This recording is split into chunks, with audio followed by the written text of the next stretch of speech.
We've been using the Material Ledger there since 2002, since we went live on SAP. I've been only with McCormick for 7 years, so Material Ledger was going before I got there.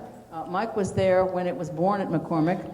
I did, however, do a, oh my God, single person installation, activation of the Material Ledger at Brock Candy, which is where I was before I came to McCormick. Had I known everything then that I know now, I probably would have not attempted it by myself, but you know, it came out okay. So I'm living proof that there's nothing to be afraid of in activating the Material Ledger. You can survive. Okay. Oh, I've got this, yeah.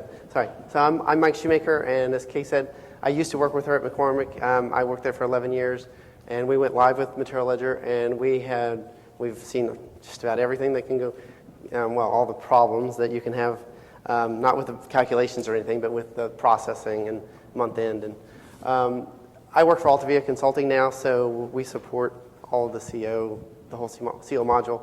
But we're going to stick with Material Ledger here. We've got some lead-in topics, but I think we're going to start with going around and asking, like, individually, like, if you're using Material Ledger, if you're not, what you want to get out of today, what you want to talk about today, because it really is just a round table, and it's what you guys want to talk about more than these suggested topics. Yeah, so I'm going to start right here with Jason. I'm going to start passing the microphone around. If you'd just briefly introduce yourself and suggest to us what you'd like to talk about. We had some proposed topics that were given to us, implementation considerations, basic Material Ledger functionality, tips for leveraging standard and moving average costing, and which we'll be talking about moving averages, Pup. That's our little dog.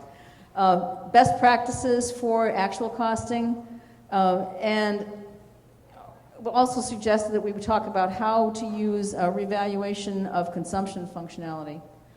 Okay, thanks to everybody for introducing yourselves. It's interesting that we've got a group that's almost evenly balanced here between those that are using Material Ledger, at least in some of their locations, those that aren't using it all, and we've got